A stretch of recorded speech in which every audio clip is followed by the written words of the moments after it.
All right, the business of makeup there, it has the capacity to transform your world if you understand the nitty-gritty involved. And it has the capacity to transform your look, because as you can see, my look has been transformed. Courtesy my guests already seated, and this is the time we're going to be talking about, you know, the business of makeup, the do's and the don'ts, and everything we need to know when it comes to getting it right all the time. Please help us welcome Loveth Orji. She's a makeup artist, a fantastic one. I love my looks. Oh my gosh. How do I look? All shades of beauty. All right. And thank you for joining us on today's Style. Thank you. So, Loveth, how did it all begin for you? When did you delve into the makeup business and why? I love beauty. I love seeing things beautiful around me, and the next thing to do was makeup. That is the first expression of makeup sometimes, the most visible, of course. And I started, I learned at a makeup studio, and that was how I started pretty much. So how long did it take you to learn? Every makeup artist keeps learning until the day you stop working. We have to keep up with the game. It changes there's no day that you don't learn something new about makeup. So we keep learning as we keep working. And talking about learning, Loveth, you know, when I see the trends that keeps evolving, is it the contouring, the highlighting, and I'm just amazed at the transformation. The before meets after is just unbelievable. Yes, I think makeup has grown from just applying some liquid product on your face called foundation into sculpting. People actually sculpt their faces, you know, lights and shadows, highlights, contours. It grows, it changes, and I'm sure tomorrow we'll learn something new.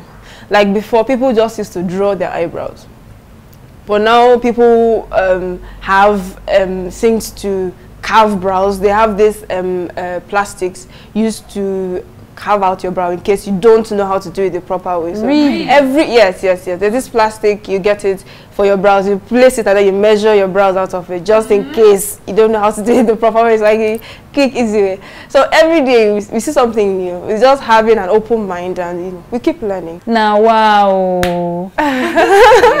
And for a lot of ladies today, they can't do without makeup. Does makeup define a woman's beauty? A woman who is not beautiful inside cannot wear a beautiful makeup.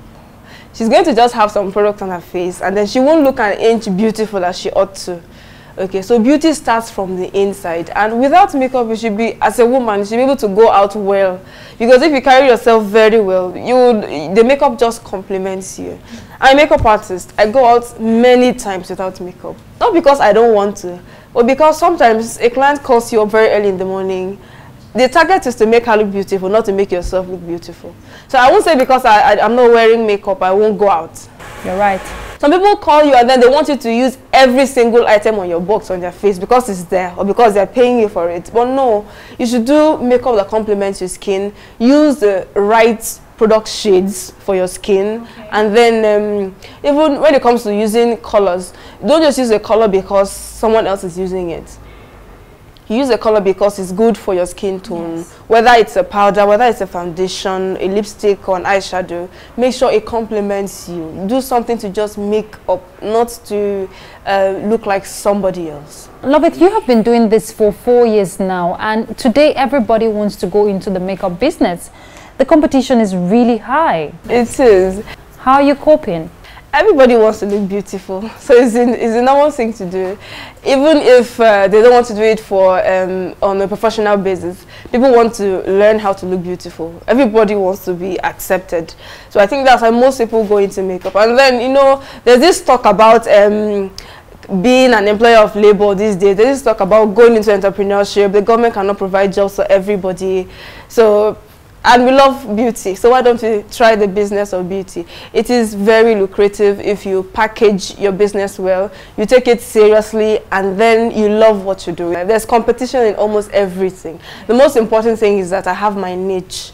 I have what I love. I have my own edge. I stay in my lane. I focus on loving my job and allowing the job to pay me. And then it's not about competition. I alone, if 5 people call me on a Saturday morning, I personally cannot meet up with those 5 people if they have appointments at the same time. Now, Loveth, let's look at the business side of this. And for a lot of people today, not everyone can afford the price tag for makeup. you know, the simple makeup and the one you get to do for a bride, the normal, maybe let's say 5,000 or 20,000, and then for a bride, you're hearing millions sometimes. Why is it like that? Of course. Okay, if I'm a wedding guest and I have to attend a wedding today, all I do is to call up a makeup artist, you know, and she comes and does her makeup and goes. But then a bride is the center of attraction. So she doesn't just call a makeup artist to do her makeup and she goes. The makeup starts from the skin. For a bride, you don't just want to pack on products on her face. You want to make sure the bride has a good skin. Okay. The products are expensive. Okay, every day with the rates now, the currency rates now. So we find out that products are expensive, and then you use good products. These things don't come cheap. True. And you're not paying me for just coming on that day. For making a wedding guest up, I can go alone, just do the makeup and go. But then for a bride, you need to come with an assistant. Yes. You need a lot. You need lights, you need cameras. It's a whole paparazzi stuff. So that's where the expense is. So that's where the expense. So it's not like the hand doing it is different. It's just all that is required to do it is a little more. Now there's this adage that says as you grow older, you reduce your makeup, you know. Is that true? Recently I saw a picture, a before and after of a lady. She looked pretty advanced. Okay, but then after the makeup she looked younger and, you know, bubbly. She looked very young. So I think it's still about what you use and how you use what you use. When people take up a lot of product and then they want to use everything at all, that's when it makes you look older. So once you use the right spoon, the right shades, and then in the correct amount, it doesn't make you look older at all. So the makeup does not make one get older. It's not the makeup, it's the care of the skin. Yes, exactly. Okay. A lot of people think that looking beautiful is about just rubbing makeup on your face. It starts from what you eat. You eat well, you have a healthy skin to start with. Then you take care of your skin, and then you add a little makeup to just, you know, make it up, and then you'll be good to go. Today we get to see a lot of young entrepreneurs delve into the business of makeup. What would you recommend, or rather advise, if they have to get it right, if they have to beat the competition? So what you need before starting this business is passion. You need to love what you do, and every other business, because a lot of times you're going to be frustrated. You will do jobs that even you yourself don't appreciate how much more they climbed. Okay, sometimes you might not get paid as well as you want. You know, there's a lot of competition, so you see a lot of people ahead of you. If you don't love what you do and have faith in yourself, you might be put down. You know, the business is a glamorous one. It's a one of glamour. Yes. It's a luxury business. Yeah. It's not providing food. True, true. If you don't believe in yourself and have faith and love doing it, even if it's not paying as much as it should or as much as it's paying others, you know, you might look at the step ahead of you and, you know, you are daunted. Believe that if this is what I'm going to, if this was to put food on my table, you should put food on my table, and I'll pursue it to the latter. Loveth, in terms of luxury, a lot of us love the luxury lifestyle, the glamour, and which is what the makeup business is all about. It's all about the glamour. Now, if you look at the makeup brands today, not everything we do here is being made in Nigeria. Importation is very high in terms of the products. What is your projection if we have to grow this industry? If you're looking at the future, what is your projection? For this industry and every other industry that is a potential income earner for the country, I think we need infrastructure.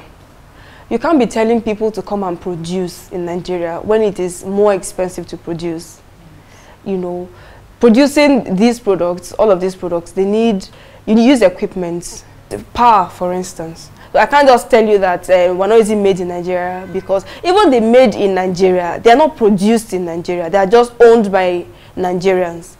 Okay, so it's a good income earner. Every woman has at least a lip gloss. Yes. Even children in primary schools, they have lip glosses. How many makeup studio or even makeup artists have their own brands? If I am a makeup artist, I will call myself a brand. The only thing is that I'm not packaged like the popular ones. Okay, so it depends on your capacity as an individual. You know, how much you want your business, how far you want your business to go. The people who are in the unofficial market, if I can say that, they are much more than the branded ones you see. Every corner in Abuja, you see makeup artists. So it's worse still, even in Lagos and other places, other more industrial places. So if they are encouraged, if the market is viable, so if individuals can decide to take serious this beauty business and then grow it, get brands, you find out that will thrive. So in essence, you're saying it's a good venture to invest in? Of course. It gives you a lot of good percentage back. Well, Loveth, how much did you use to start your own business? Can you remember? I can remember. It's funny. It's a petty amount. How much? I bought my first makeup products for 15,000 naira. Okay. 15,000, and it has grown. It has given me times 50 of the 15,000 naira. So it's not about how much you have. First of all, of course, the money you have is important. If you don't have money, you can't, you can't go up. You can't. It's not magic, okay? But what are you doing with that little one you have? If you believe in it and you believe that this token must not go wasted. You know what they say, the big is actually in the small. Yeah. And so you have done well for yourself because you started small. And today you're big, right? By God's grace. we have a long way to go, a very long way. I love it. For some of us who don't get it right all the time, what would you advise ladies if we have to step out in style, if we have to get it right all the time? Is it a tip for daytime makeup, midday makeup, or the night makeup? Is there a midday makeup? Okay, just tell us. Okay, it's true. Makeup, there are kinds of makeup for different occasions. So you don't want to wear a dinner makeup, like an evening makeup in the morning or during the day. Like when you're going out to your office or you have something to do in the afternoon, then you wear that heavy makeup. I don't think it's okay because it's very humid in this part of the world. So you don't want the sun flashing on your face. It's so humid that sometimes you sit in air conditioners and then you don't feel so cold. Or when you're going for an official assignment or you're looking like you're going to the club. What about work? You could do a lot of a beautiful makeup to work, but it does not have to be heavy. And then the color should be particular. You don't want to wear some offices will not let you do too colorful makeup to work because you will distract. You distract the whole idea of coming to work. It's an official place, okay? And then sometimes you're going for an evening dinner. You don't want it to be so subtle because it's night. So you want to be able to be visible. So your highlighters, your bronzers and all that, they can come in. How about when going out for a date with that special someone? Okay, it depends. If it's your first date, you want to look beautiful, you want to look nice, but then you want to be seen the way you are, so that's when the makeup is not on, you will still be recognizable. Oh, Loveth, thank you so much. Thank you very much. It's my pleasure. I want to believe a lot of ladies out there have learned one or two things just today, especially me. Keep up the good work and stay true to your passion. I love my looks.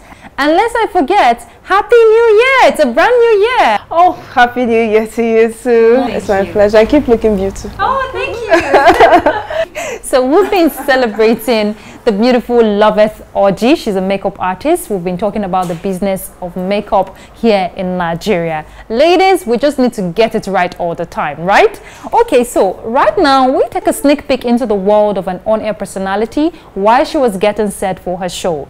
Let's see if she's getting it right.